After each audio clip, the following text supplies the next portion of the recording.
नमस्कार, one TV news में आप सभी का स्वागत है। मैं हूं श्रेया आपके साथ। आइए शुरुआत करते हैं आज के हेडलाइंस के साथ। प्रियंका ने कहा है कि सरकार बनने के पहले साल से हर महिला को 10,000 सालाना 500 में सिलेंडर। जलीय किसानों की समस्याओं का समाधान किया जाना चाहिए और सरकार को हर तरह से उनका समर्थन करना चाहिए। आंध्र प्रदेश रायतु संगम जिला सचिव के श्रीनिवास की मांग।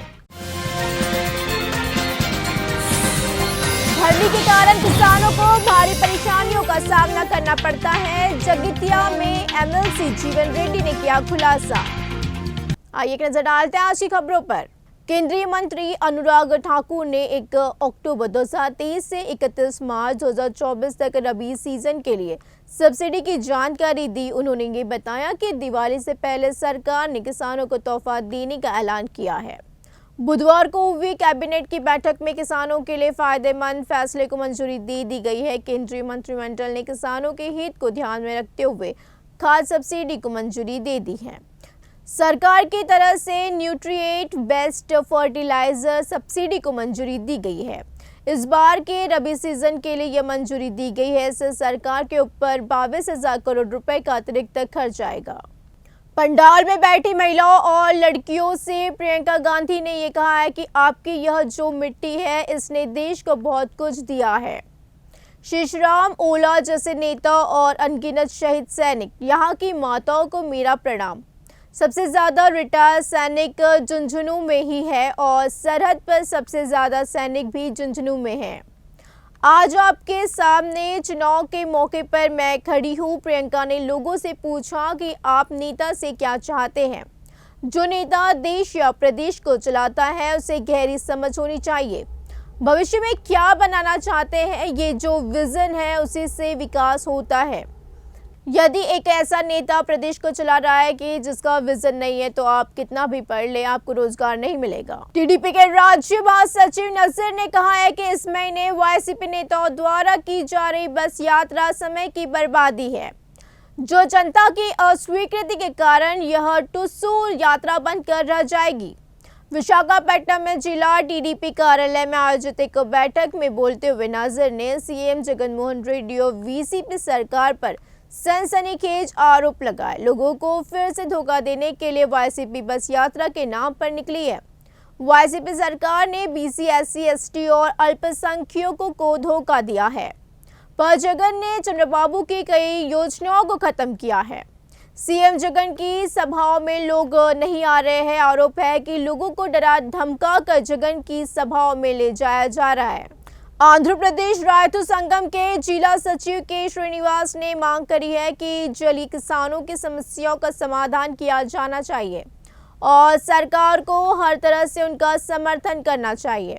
उन्होंने एलुरु पावर हाउस में एनी बिल्डिंग में जलीय किसानों की समस्याओं पर बात करी है।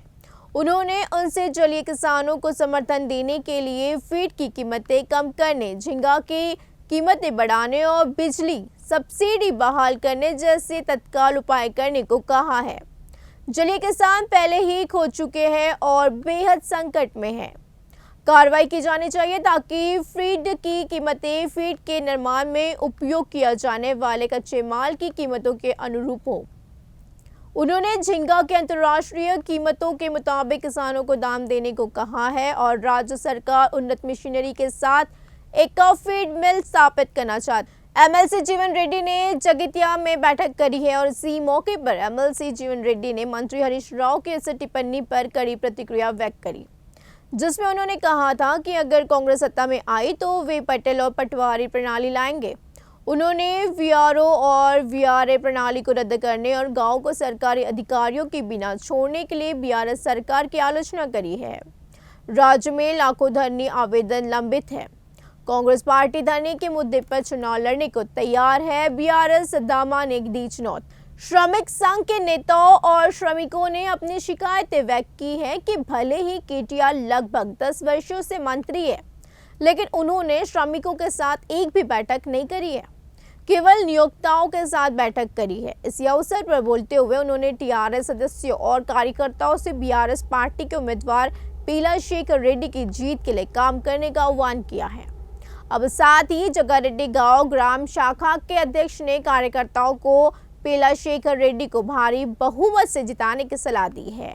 श्रमिक संघ के नेताओं और श्रमिकों ने दुख व्यक्त किया है कि भले ही केटीआर लगभग 10 वर्षों से मंत्री है, लेकिन उन्होंने श्रमिकों के साथ एक भी बैठक नहीं करी है, केवल नियोक्ताओं के साथ बैठक करी है। श्रमिकों ने शिकायत करी है कि उन्होंने नियोक्ताओं के साथ एक भी बैठक नहीं करी, सिवाय इसके कि उन्होंने पारस्परिक लाभ के लिए बैठकें करी है।